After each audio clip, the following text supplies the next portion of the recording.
What's up? I'm Eduardo Arenas, and I'm excited to be here at Fender today. I'm gonna walk you through the Player 2 modded active P bass. You know, the Player 2 modified is a great line for any players who are just starting to get into mods and what they can offer. I don't know if you've ever done them, but mods, they can really open the sonic possibilities and your comfort for players of any style of music that you're trying to do. So if you're getting into music, you already got your own thing going on, just make it more personal to you.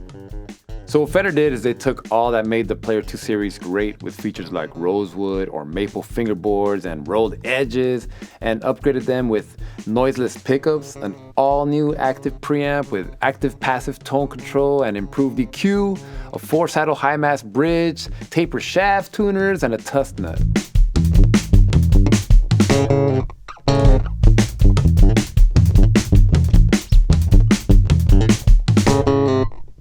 Throughout the years, I've done so many mods on guitars and basses. I remember the first guitar I did, I replaced the pickups, and yeah, it's intimidating. You have to go buy a soldering gun, you have to buy solder, you have to plug it in and burn your hands all kinds of times, and you're burning all of the conductor cables in the back. Your soldering job, it looks terrible, it's all fried and burned, but then you plug it in and voila, it works. And it's inspiring because you take control of your own destiny. You know, you're a teenager, you're young, you're ambitious, and you're gonna solve all the problems in the world, and it begins with your pickup. And if you can do that, then it literally gives you the incentive and the motivation to start doing more modifications to your instrument.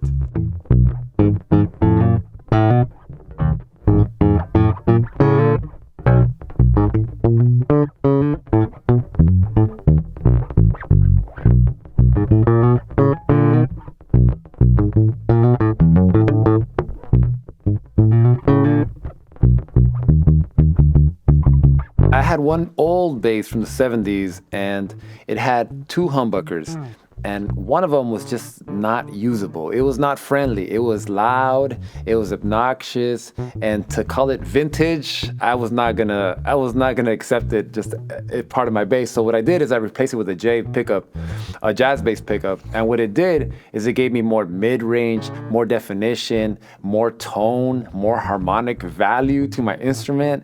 So it really starts like working in conjunction with your style, you know, the kind of wood you have on the bass, the kind of saddle, the kind of bridge you have on there. So it really starts making a lot of things come to life in a musical way.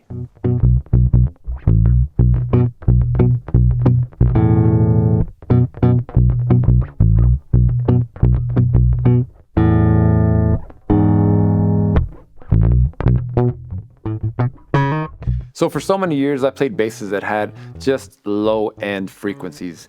When you start out, I think what you think bass is actually bass, you know, but sometimes less bass is more bass. And so what I mean by that is, like for instance, this instrument has an active EQ. And when you engage that, it gives you more mid-range frequencies, which sometimes lets your harmonic value of your notes really come through into the song. And it starts really kind of just playing with the guitar frequencies and the keyboard frequencies, vocal frequencies. And now an active EQ setting gives you an ability to be part of the song, where before you could just be a rumble, or you could just be decibel volume or this big mass. But having an active EQ just gives you a lot of flexibility for whatever situation you're in.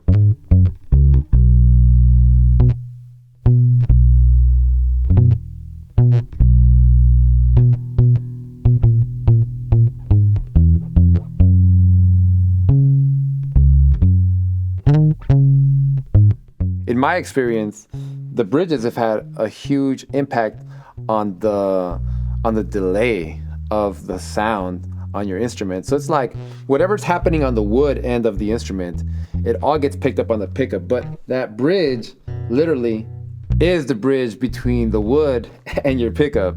And so it just creates more sustain. So whatever it is, whatever alder, rosewood, maple, whatever you got working for you, that bridge will sustain it and send it over to your pickup. And it just works in conjunction like that, in my opinion.